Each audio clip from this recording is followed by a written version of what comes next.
Hello, I'm Darren again. Today's questions are asking if I would discuss stalking. What kind of people stalk others? Why do they do it? What would the personality type of a stalker be?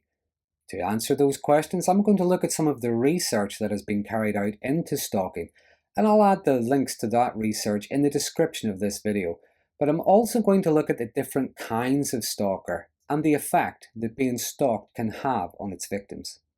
So if you like this video, if you find it interesting or helpful, please consider subscribing to my channel. But just to remind you though, this video is for information purposes only. Now first of all, I would like to say that all of us at some point have maybe went on to social media and done a search for an old friend, maybe an old school friend or perhaps an old work colleague. Sometimes we've looked at the profile of an old boyfriend or girlfriend just to see what they look like now, to see what they're up to now. We may have went looking for more information on a famous person, but this is usually out of curiosity or perhaps feeling nostalgic. Once we get the information, it generally ends there. It doesn't go any further. That is not necessarily the same as stalking.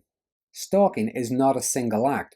It is a series of actions which can involve, among other things, phone calls, emails, sending gifts, sending threats, terrorizing, following someone, either following them online or following them in real life.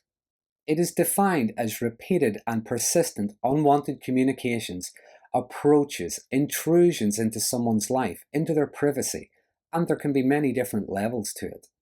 Now, some victims may not be aware they're being stalked. Sometimes a stalker may not necessarily have any malicious intent. Perhaps they're obsessed with their target, admire them from a distance. They may be misguided, think that they're in love, or think that their victim is in love with them. They may have a desire to help or rescue or support them somehow. But there is a darker side to stalking which evokes fear in victims. The stalker could be relentless in their harassment, calling, messaging them repeatedly, perhaps sending gifts or sending threats, becoming aggressive if that attention is not being reciprocated, if that person does not want their help. The behaviors can be very intrusive. There could be spying, following someone, turning up at their home or their place of work.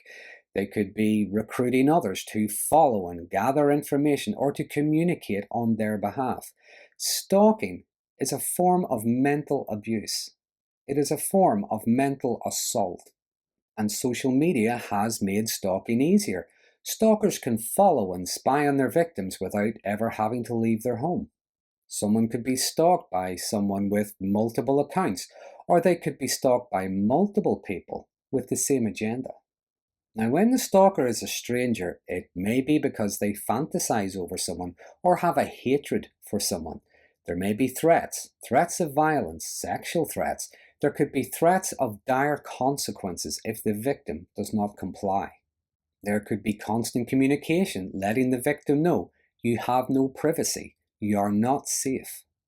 And this kind of stalker would commonly have more than one victim, and they assert control by creating fear through intimidation and aggression. Now, the research suggests that when it's a stranger, they're less likely to carry out their threats because if they did, they would have no one to control. That being said, there are always exceptions. There have been many instances where there have been violent assaults, even murder in some cases.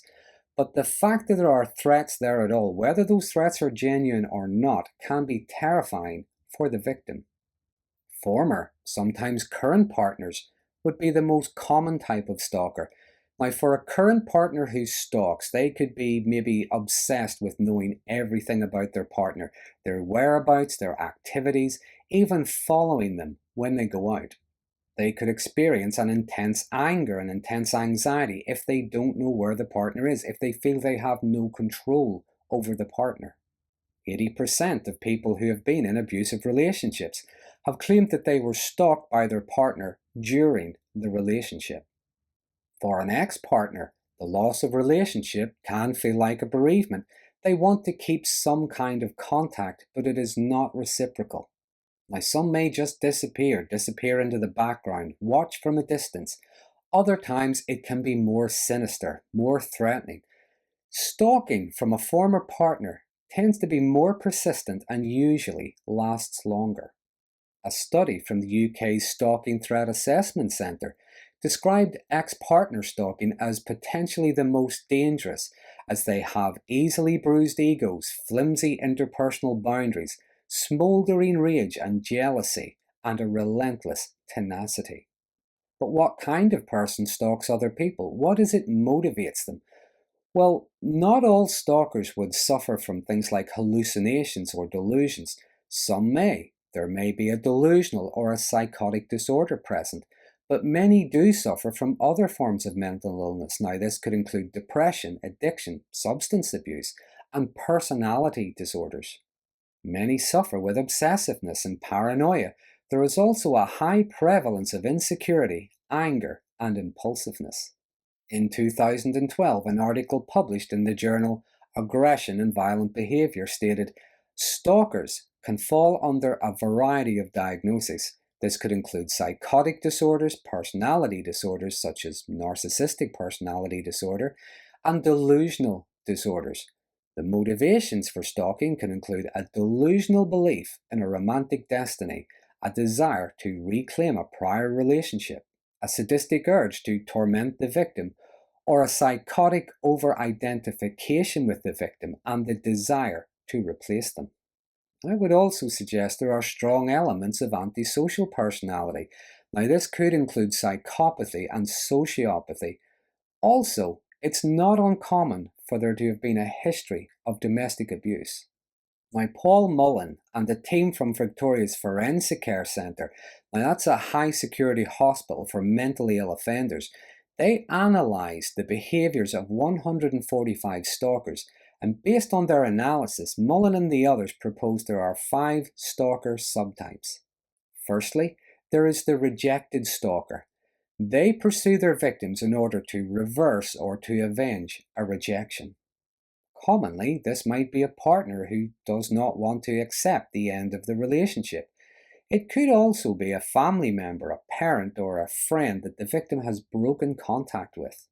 When attempts to reconcile fail, the stalker may increase their efforts. They may go looking for information as to where the victim is, who they're with, what it is they're doing, or looking for information that they can use. Now, they may use it to try further attempts at reconciliation, or they may use it to fuel the misery that they already feel, or they may try to use it to seek revenge due to their inability to accept the end of the relationship.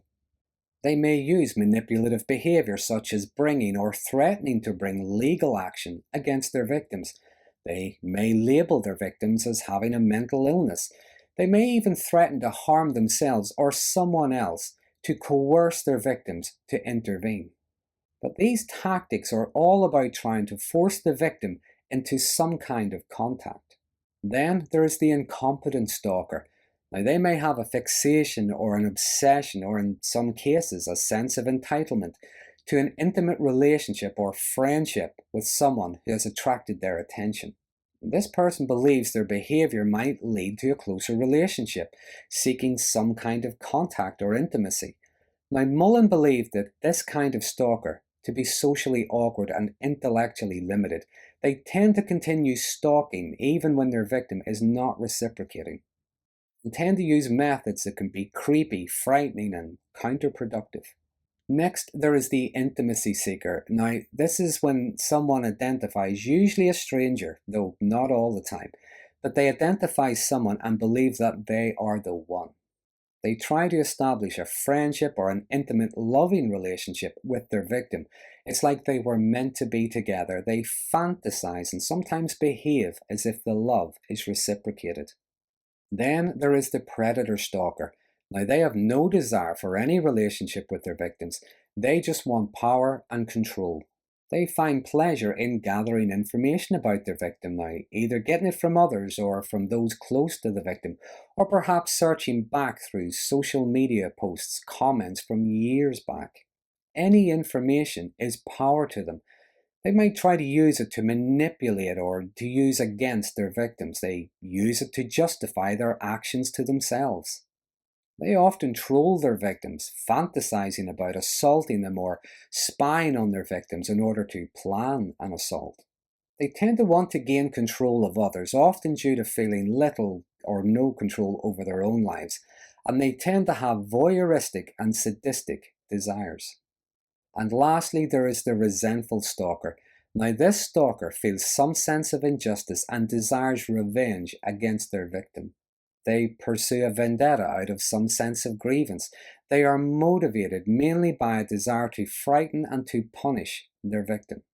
And the cruelty of their behavior often reflects their perception that they have been treated unfairly, perhaps humiliated, even though it is way out of proportion. Because in many cases, they may have just had to face the consequences for their own already bad behavior. Perhaps they've been dumped by a partner, or fired for misconduct, or perhaps even charged with a crime, but they view themselves as the victim and are seeking some kind of revenge. They don't see themselves as a stalker, but on some moral crusade, some crusade to right or wrong. The belief often being, if I am suffering, so should you. And calling them out on their stalking behavior tends to make things worse because this kind are both vindictive and vengeful.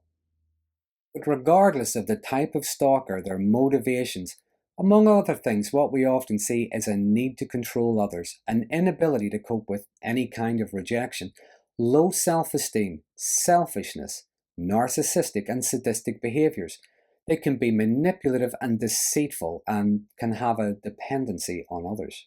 And being stalked can be a terrifying experience. Being on the wrong end of someone who might be obsessive and controlling, threatening and aggressive, and have no regard for anyone else's safety or privacy can cause psychological trauma. And because it generally isn't a single isolated incident, it is often a repeated and relentless assault. It also has a cumulative effect. The victim's very life, their lifestyle, is being assaulted through unwanted intrusions. In many extreme cases, the victim is often denigrated, which allows the stalker to act without conscience or empathy because the target is just an object, not a fellow human being. And it can leave victims living in a state of fear, living under constant threat, being hypervigilant, constant safety-seeking behaviors that can cause, among other things, sleep disruption, nightmares, flashbacks, self-isolation. Now, if you have been or are being stalked, I would invite you to think about reaching out to someone for support. I'm going to put the links to some organizations in the description of this video that might be helpful. So that is a brief outline of stalking. There are many more examples I could have added. By all means, please use the comment box below. There are some interesting conversations started around these videos. But if you've been a victim of stalking and you feel comfortable enough to do so, please mention in the comment section anything you might have found helpful in managing your safety or helping with your recovery. Someone else reading that might benefit from your experience. So, until next time, thanks for watching.